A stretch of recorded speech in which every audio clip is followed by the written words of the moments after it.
오늘 우리 준비하시는 하나님이라는 제목으로 같이 여러분들과 말씀 나눴으면 좋겠습니다. 바울은 빌립보 교인들에게 나는 풍부에도 처할 줄 알고 또 궁핍에도 처할 줄 아는 일체의 비결을 배웠다라고 빌립보서 4장에서 그렇게 교훈을 했습니다. 보통 사람들은 풍부하면 교만해지고 또 궁핍하면 비굴해지기가 굉장히 쉽습니다. 그러나 바울은 풍부해도 교만하지 않았고 궁핍해도 비굴해지지 않았습니다. 그 이유는 바로 그의 마음속에 더 귀한 것, 또 더 부유한 것이 있었기 때문에 그렇습니다. 그것을 바울은 그리스도를 아는 지식이다라고 그렇게 평을 했습니다. 오늘 본문에 나타난 룻은 시어머니 나오미를 통해서 하나님이 누구신지를 바로 알게 되었습니다. 이 귀한 신앙을 가졌기 때문에 시어머니인 나오미를 위해서 봉사하는 것이라고 하면 무엇이든지 또 무엇을 하든지 이 룻은 힘들다고 생각하지 않았습니다. 진정으로 복음을 깨달은 사람은 자신에게 복음을 전해준 사람에게 또 복음이 무엇인지 알게 해준 사람에게 참된 믿음을 가지게 해주고 품게 해준 사람에게 감사한 마음을 가지게 됩니다. 왜냐하면 그 복음을 통해서 자신의 가치를 되찾고 존귀함이 회복되었기 때문에 그렇습니다. 진정으로 구원받는 사람은 죄악의 왕궁에서 사는 것보다 하나님의 성전 문지기로 사는 것이 훨씬 좋다고 그렇게 시편 기자는 기록을 하고 있습니다. 그래서 히브리서 11장에 보면은 모세는 애굽 공주의 아들로서 모든 부귀영화를 누리는 것보다 하나님의 백성과 함께 고난을 받는 것을 선택하고 광자됨을 버리고 고난의 길을 선택할 수 있었던 겁니다. 여러분, 하나님 말씀에 우리가 순종하며 또 하나님의 길을 따르기만 하면 하나님께서는 반드시 피할 길을 허락해 주십니다. 이것 자체가 하나님께서 나를 지켜주신다는 증거이기 때문에 그렇습니다. 우리가 인생을 살아가다 보면 어려움도 있을 수가 있고 또 즐거운 일도 있을 수가 있고 힘든 삶도 있을 수도 있고 인생의 밑바닥으로 떨어질 그런 경우도 있습니다. 이런 경우가 있다 할지라도 내가 과거로 돌아간다는 것, 내가 신앙을 포기한다는 것만큼 어리석은 일이 없습니다. 물론 하나님도 절대 그렇게 내버려 두시지는 않을 것입니다. 우리는 그 비참한 자리에서도 하나님을 기억하고 감사하며 내가 할 수 있는 모든 삶에서 최선을 다할 때에 하나님은 그 최선을 다하는 삶 속에서 피할 길을 반드시 허락해 주신다는 겁니다.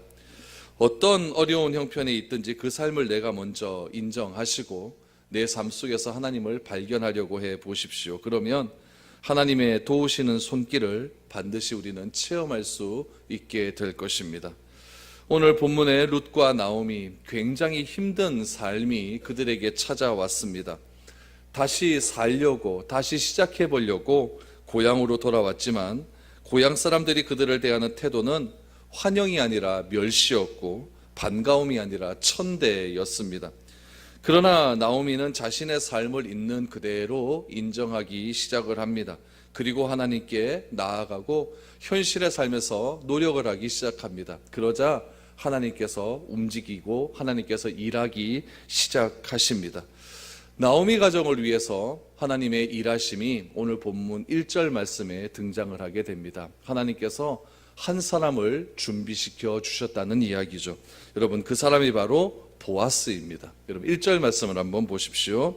나오미의 남편 엘리멜렉의 친족으로 유력한 자가 있으니 그의 이름은 보아스다라고 말합니다.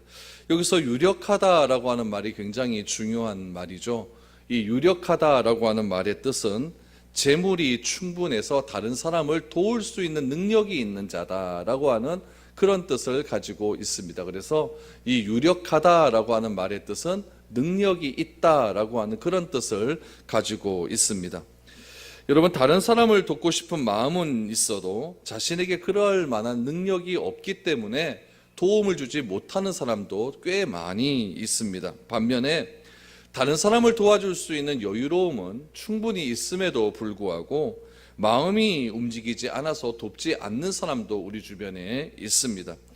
여기서 말하는 유력한 자라고 하는 말은 재물의 어떤 풍요로움이나 재물의 넉넉함도 있겠지만은 또한 마음도 준비되어 있는 사람, 그런 사람을 유력한 자다라고 말을 합니다. 이 유력한 자라고 표현되고 있는 이 사람의 이름이 보아스이고, 이 보아스는 어떤 사람이었냐면은 나오미의 남편 엘리멜렉의 친척이었다라고 말을 하고 있습니다. 어느 만큼 가까운 친척인지는 알지는 못하겠지만 이 나오미의 남편과 보아스는 친척인 것은 성경에서 분명히 증거를 하고 있습니다. 여러분, 우리가 남을 돕고 우리도 남들에게 유력한 자가 되기 위해서는 이 두 가지 조건이 굉장히 중요합니다. 남을 돕고자 하는 마음도 있어야 되고, 건강함이나 재능, 또한 시간이나 물질과 같이 남을 도울 수 있는 능력도 우리에게 분명히 존재해야 됩니다. 하나님께서 이 두 가지를 다 주셨을 때 그는 누군가를 위한 준비된 사람이라고 말을 할 수 있을 것입니다. 그러나 참 안타까운 일은 무엇이냐면은 본인이 이 두 가지를 다 구비하고 있음에도 불구하고 자기 자신이 준비된 자라는 것을 인식하지 못하고 넘어가는 경우가 꽤 많이 있다는 이야기입니다. 오늘 본문 말씀 속에서의 이 보아스는 나오미의 남편 엘리멜렉의 친척이었고 또한 유력한 자였다라고 성경은 우리에게 증거를 하고 있습니다. 먼저 이 보아스를 성경은 이야기를 하고 그 다음에 2절 말씀에 보면은 룻이 어떤 행동을 취했는지를 설명하고 있습니다. 먼저 2절 말씀을 보십시오. 모압 여인 룻이 나오미에게 이르되 원하건대 내가 밭으로 가서 내가 누구에게 은혜를 입으면 그를 따라서 이삭을 줍겠나이다 하니 나오미가 그에게 이르되 내 따라 갈지어다 라고 말합니다. 여러분, 그 당시에 이삭을 줍는 것, 특별히 오늘 본문 말씀은 우리 1장 마지막 절에 보니까 보리 추수 때니까 보리 이삭을 줍는 일을 말을 하겠죠. 이삭을 줍는 것은 그 당시에 가장 가난한 사람들, 가장 밑바닥에 있는 사람들, 완전히 망한 사람들, 그런 사람들이 하는 일이었습니다. 여러분, 그렇게 되면 얼마나 자신이 부끄럽겠습니까? 내가 사회에서 괜히 소퇴되어진 것 같고, 내가 낙오되어진 것 같고, 내 인생이 실패되어진 것 같고, 내는 아무것도 하지 못할 것 같은 그런 절망감이 나에게 오지 않겠습니까? 그래서 그런 사람들을 보면 부끄러워서 교회도 안 나오는 경우도 있고 신앙을 다 포기해버리는 그런 사람도 저는 종종 보았습니다. 근데 룻의 참 위대한 점은 무엇이냐면은 자신이 완전히 망했음에도 불구하고 그 일을 부끄러워하지 않았다는 이야기입니다. 왜 그럴까요? 이 룻이 시어머니 나오미로부터 아주 소중한 것을 배웠기 때문에 그렇습니다. 그것은 무엇이냐면은 참된 신앙의 길과 참된 믿음의 길은 소유의 가치에 있는 것이 아니라는 것을 나오미로부터 배웠기 때문에 그렇습니다. 그래서 여러분, 오늘 지난주에 우리가 말씀드렸던 나오미가 그 당시 그 베들레헴 사람들에게 어떤 멸시를 받았습니까? 저 사람이 집 다 팔고 도망갔던 나오미가 아니냐 그랬을 때 나오미의 고백이 무엇이었죠? 나를 더 이상 나오미라 칭하지 말아라. 나를 이제부터 쓴 물, 괴로움이라고 하는 뜻의 마라라 칭하라 라고 이렇게 말을 하지 않습니까? 자신의 있는 삶을 포장하지 않고 그대로 공개했다라는 것이 나오미의 신앙이었고, 이 나오미의 신앙을 룻이 그대로 본받고 있다는 것을 알 수가 있습니다. 그래서 룻이 나오미에게 말을 하는 것이죠. 내가 밭으로 가서 누구에게 은혜를 입게 되면은 그 밭에 가서 내가 보리 이삭을 좀 주워와도 되겠습니까? 라고 시어머니에게 얘기하는 겁니다. 그랬더니 시어머니가 내 따라 갈지어다 라고 이야기를 하고 되는 것이죠.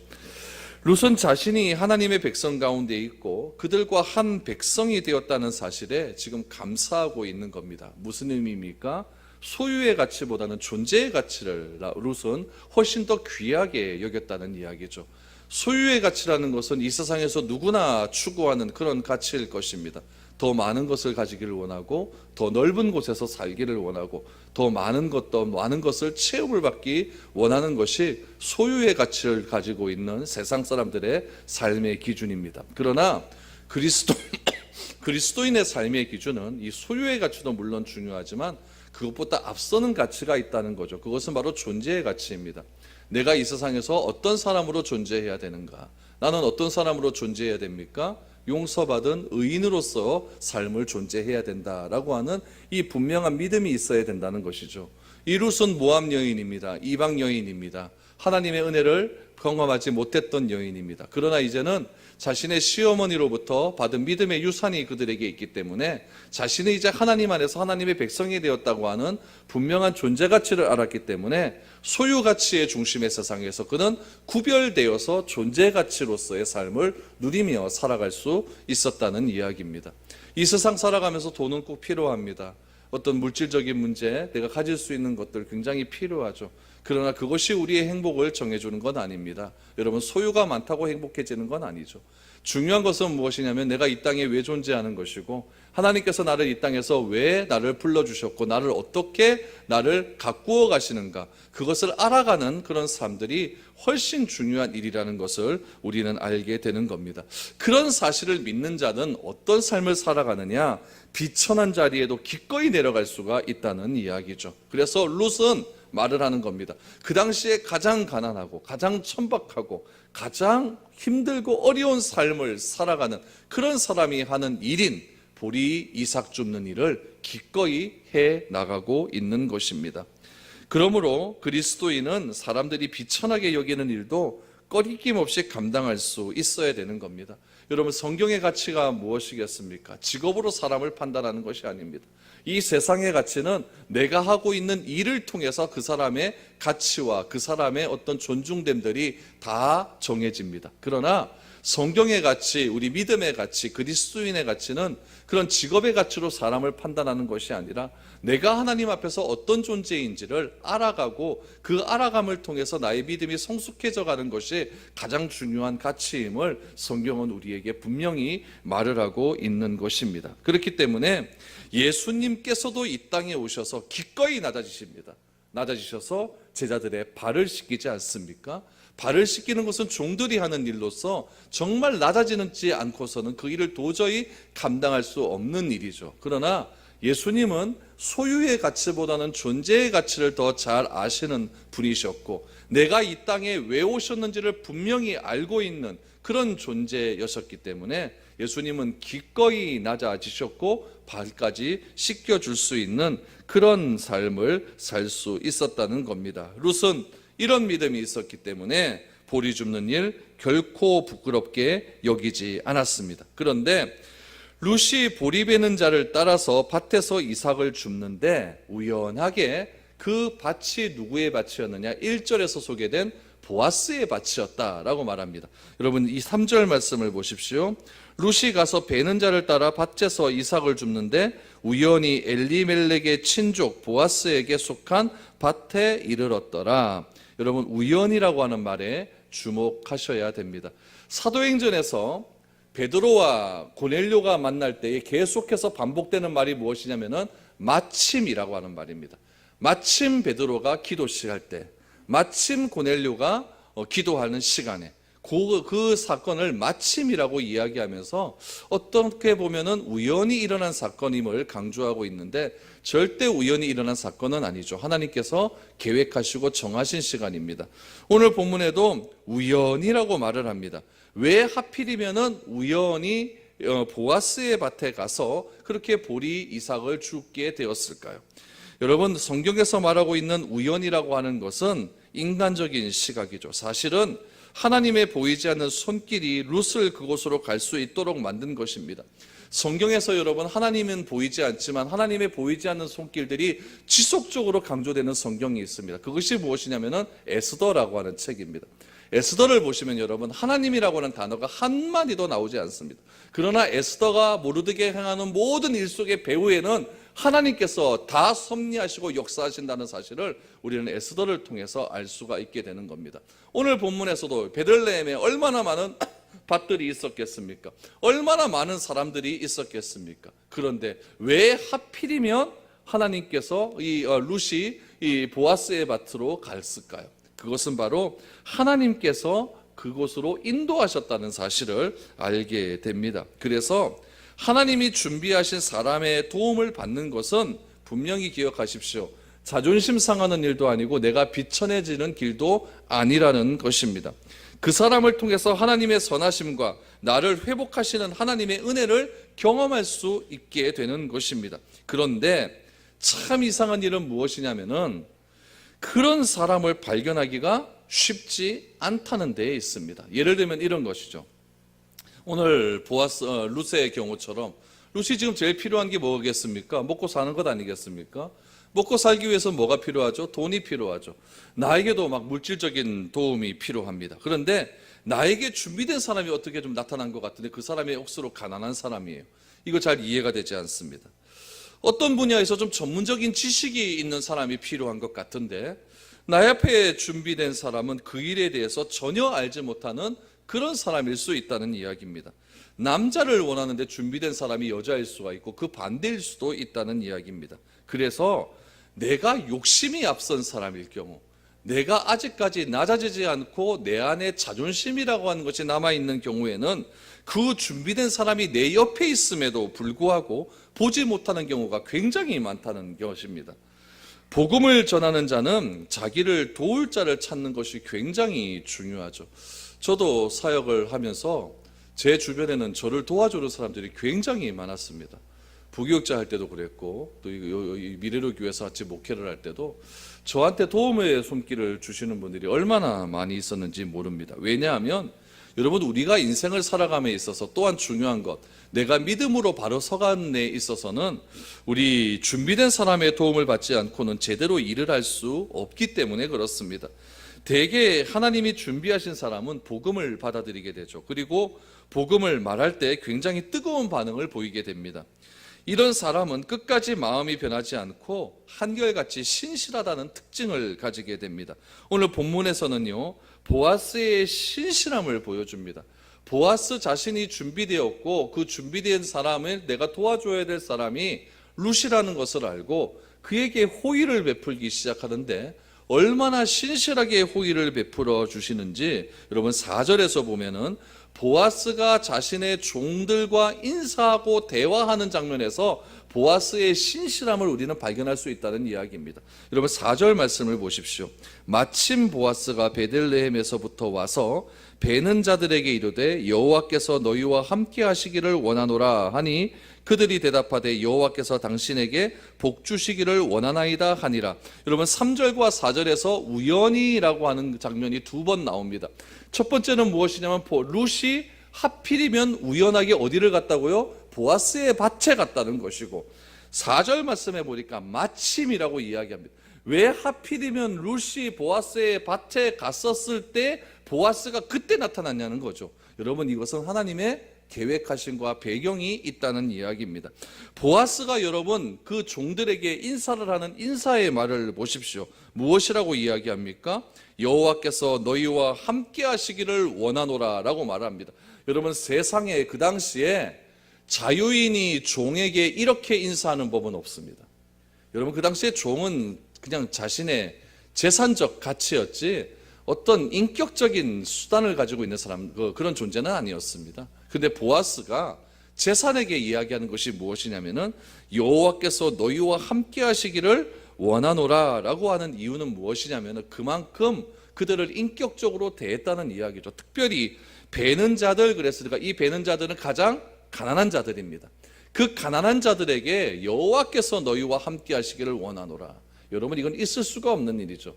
그때 베는 자들이 보아스에게 무엇이라고 이야기합니까? 여호와께서 당신에게 복 주시기를 원하나이다. 어디 최천민이 최상류인한테 이런 말을 할 수가 있겠습니까? 여러분 이거는 말도 안 되는 일입니다. 야곱이 요셉의 인도를 받고 나이가 많아서 바로왕 앞에 섰습니다. 바로왕 앞에 섰을 때 야곱이 여러분 바로에게 축복을 해주는 장면이 나옵니다. 야곱은 그동안의 삶들이 어떤 삶이었냐면은 속이는 자였고 여러분 사기꾼의 기질을 가진 그런 사람 아니었습니까? 바로가 야곱에게 묻습니다. 내 나이가 몇이냐라고 물었을 때에 야곱은 자신이 살아온 세월을 이야기하기 시작을 합니다. 그러면서 여러분 한낱 양치는 목자였던 야곱이 바로의 머리에 손을 얹고 축복 기도를 해주기 시작합니다. 여러분 이게 말이 되는 일입니까? 여러분 애굽의 사람도 아니고 이스라엘 사람이고 밥을 구걸하러 온 그런 사람의 축복 기도를 누가 받냐면 최대 강대국이었던 바로 왕이 여러분 그 목자에게 기도를 받는 장면이 나오고 있습니다. 여러분 이게 상상이나 되는 일이겠습니까? 오늘 본문 속에서도 이 종들이, 이 보리배로 온 사람들이 이 보아스에게 서로 인사를 하고 격려를 하는 것으로 이런 사람을 보아서, 여러분 그동안에 이 보아스가 자기보다 천하고 낮은 사람에게 대하는 태도가 어떠했는지를 우리는 알 수가 있는 겁니다. 하필 이때만 그렇게 했을까요? 절대 그렇지 않다는 이야기죠. 늘 언제나 그들을 대해주고 인격적으로 잘 보살펴 주었다는 것을 알 수가 있는 것이죠. 그러니까 그 배는 자들이 누구누구인지를 다 알고 있었던 거예요. 그러다가 한 사람이, 낯선 사람이 보이는 겁니다. 5절을 보십시오. 보아스가 배는 자들을 거느린 사환에게 이르되 이는 누구의 소녀냐 하니, 여러분 보아스가 그 보리를, 이삭을 주스러 온 사람들을 한 사람 한 사람 알 필요는 없는 것 아니겠습니까? 그런데 다 알고 있었기 때문에 이 룻이라고 하는 한 여인을 발견하게 되는 것이죠. 그러면서 룻에게 은혜를 베풀기 시작합니다. 여러분 지금 룻의, 나오미의 가정이 모압으로 떠났다가 다시 베들레헴으로 오기까지 걸린 시간은 딱 10년입니다. 10년 동안 베들레헴에 무엇이 있었느냐? 가뭄이 있었어요. 굉장히 경제적으로 어려운 시기가 되었다는 이야기죠. 그런데 모압 땅에 있었던 나오미의 가정에 베들레헴에서 들리는 소식이 무엇이냐면은 베들레헴에 먹을 것이 많아졌다는 소식이 들렸다는 겁니다. 그러면은 베들레헴에 가뭄이 든 게 최소한 10년은 있었다는 이야기예요. 여러분 10년 동안 먹고 살 일이 막막해졌던 그런 한 기업이 있습니다. 아주 부자가 있어요. 그러면은 그 10년 동안 그 빚지고 손해본 것을 먼저 내가 채우려고 하는 것이 더 강한 우리 사람의 마음 아니겠습니까? 근데 보아스는 그렇게 하지 않았다는 이야기입니다. 자기가 더 많은 것을 채우려고 했다고 한다면 이 보리 줍는 이삭을 죽으려고 온 그런 사람들에게 관심도 갖지 않는 것이 맞고, 또 이삭도 꽤 많은 양을 주울 수 있기 때문에 이삭을 줍지 말라고 했는 것이 보통 세상적인 이치일 것입니다. 그러나 보아스는 가난한 자에게 관심을 갖기 시작하는 거예요. 그러면서 여러분 보아스는 이 추수하는 사람들의 뒤를 따라다니면서 떨어진 그 이삭을 줍는 사람들을 함부로 대하는 것이 아니라 인격적으로 대해 주었고, 또한 그 한 사람 한 사람이 어떤 사람인지를 자세히 관심을 갖고 보았다는 것입니다. 그래서 보아스는 욕심을 부리지 않았습니다. 비록 나에게 손해가 좀 온다 할지라도 나보다 더 가난한 사람들이 있기 때문에 그들을 위해서 내가 나누어 주려고 하는 그런 마음이 있었다는 이야기죠. 그래서 보아스는 처음 본 한 여인에게 관심을 갖고 그래서 묻기 시작을 합니다. 여러분 이게 놀라운 일 아니겠습니까? 뭐 그런 여자 그거 뭐 물어봐야 뭐 하겠습니까? 그런데 이 룻에게 굉장히 귀한 은혜를 베풀어 줍니다. 누구의 소녀냐라고 했대. 여기 6절과 7절을 보십시오.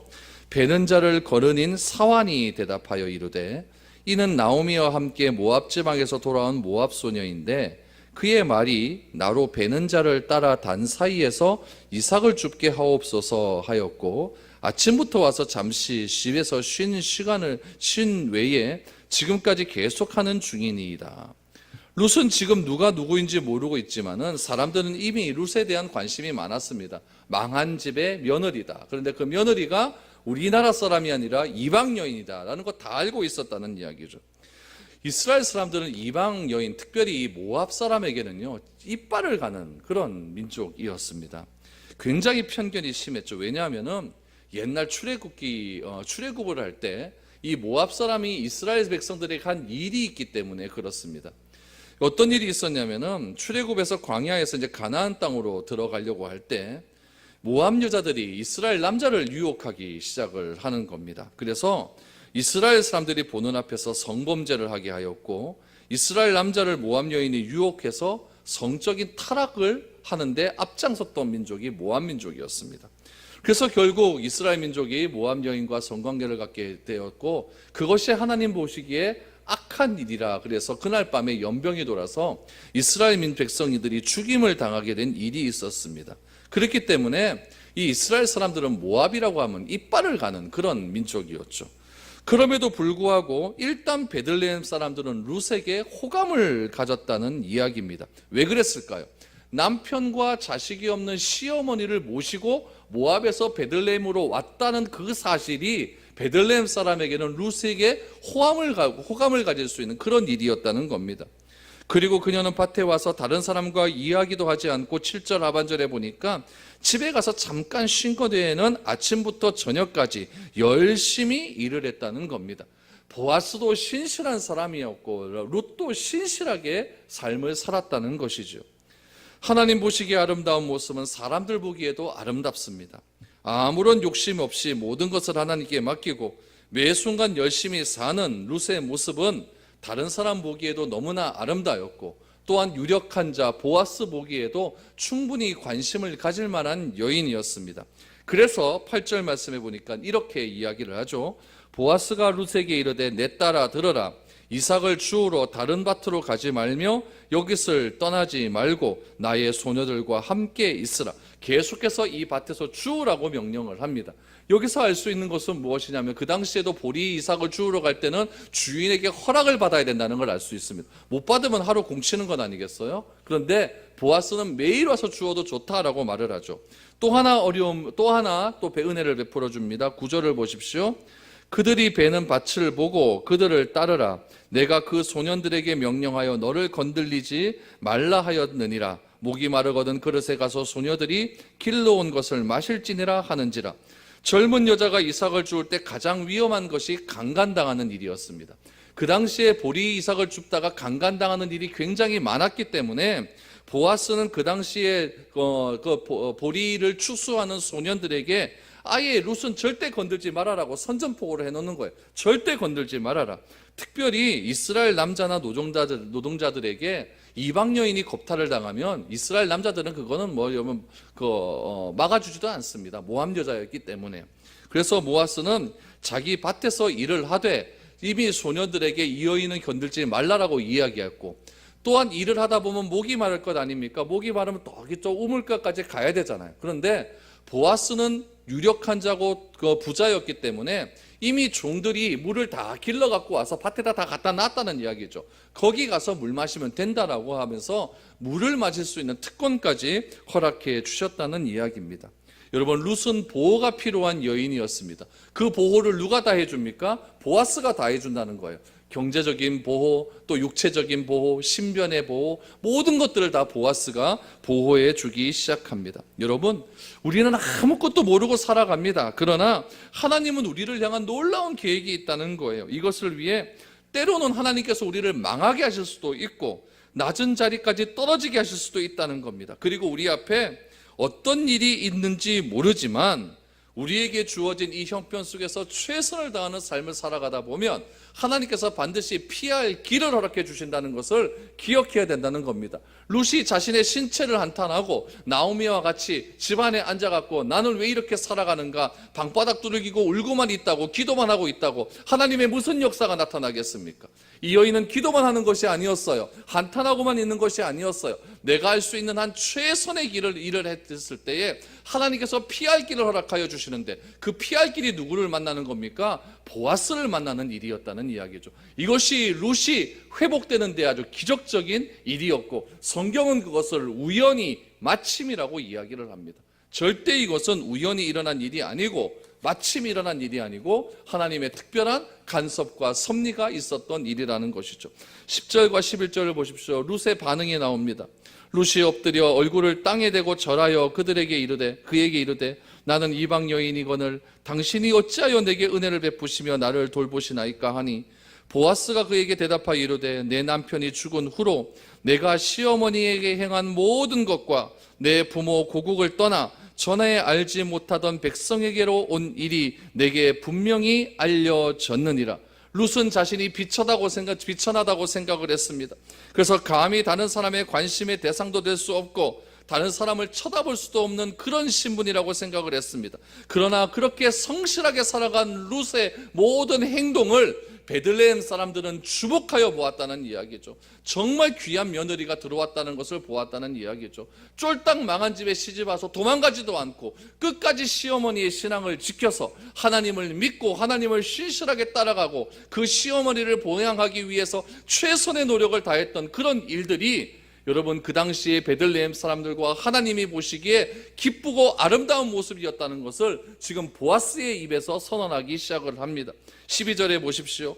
여호와께서 내게 행한 일에 보답하시기를 원하며 이스라엘의 하나님 여호와께서 그의 날개 아래에 보호를 받으며 내게 온전한 상 주시기를 원하노라 라고 말을 합니다. 룻은 모압에서 시어머니 나오미의 신앙을 보고 하나님을 섬기기 위해 베들레헴으로 왔습니다. 그러나 룻은 여전히 모압 여인이었습니다. 이방 나라의 남자가 이스라엘 땅에 와서 이스라엘 민족으로 이민을 신청하는 경우에는 방법이 있었습니다. 몇 가지 율법을 실행하고 할례를 받으면 유대인으로 인정을 해 주었어요. 그러나 여자들은 이렇게 될 수 있는 방법이 없었습니다. 이방 여인이 이스라엘 땅에 와갖고 이스라엘 민족이 될 수 있는 방법이 하나도 없었고, 오직 방법이 있다면 뭐냐면은 이스라엘 남자와 결혼하는 방법밖에 없었어요. 근데 누가 이스라엘 남자가 손가락질 받으면서 이방 여인을 데리고 결혼을 하겠습니까?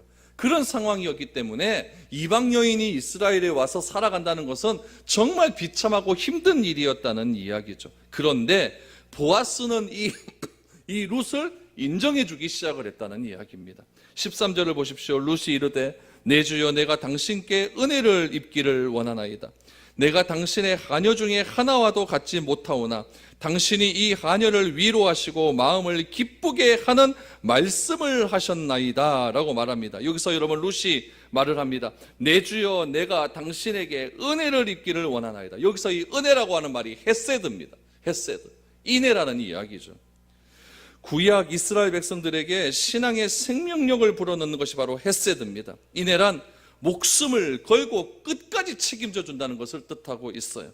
보아스는 룻에게 이 인애가 있는 것을 보고 그를 참된 하나님의 백성으로 인정하기 시작한 것입니다. 여러분, 하나님은 우리를 위해서 준비하시는 사람이 있습니다. 그 준비된 사람을 통해서 나를 온전하게 하십니다. 저는 지금도 여러분들이 저를 위해서 준비된 사람이고, 저는 여러분들을 위해서 준비된 사람인 줄 믿고 있습니다. 서로가 서로를 위해서 준비되어지고, 그 준비되어짐을 통하여서 우리가 여기서 인격적인 훈련을 받고, 믿음의 훈련을 받고, 하나님을 더 잘할 수 있는 그런 믿음의 훈련을 받아서 이 세상에 나가서 내가 준비된 사람으로서 삶을 살아간다고 한다면, 여러분, 그것이야말로 진정으로 하나님을 드러내는 일이 아니겠습니까? 보아스와 같은 그런 믿음의 사람이 될 수 있기를 원합니다. 나의 마음이 준비가 되어지고 나의 모든 삶이 준비가 되어져서 나의 도움이 필요한 사람이 누구인가? 나의 헌신이 필요한 사람이 누구인가? 우리 교회 안에서 과연 누가 나의 룻이 될 수가 있을까? 누가 나의 보아스가 될 수 있을까? 이런 것들 여러분은 진지하게 생각을 하셔서 나를 도우시고 준비하시는 그 하나님께 늘 언제나 감사할 수 있는 그런 저와 여러분들이 되어야 될 줄로 믿습니다. 하나님은 룻을 위해서 보아스를 준비시켜 주셨습니다. 여러분, 철저하게 망한다 할지라도 하나님은 그 망한 삶들 속에서도 새로운 피할 길을 허락하여 주시는, 준비하시는 하나님이라는 사실을 꼭 기억하시고 항상 우리의 삶들 속에서 감사하시고 여러분, 하나님의 은혜를 베풀며 나아갈 수 있는 그런 저와 여러분들의 삶이 될 수 있기를 축복드리겠습니다.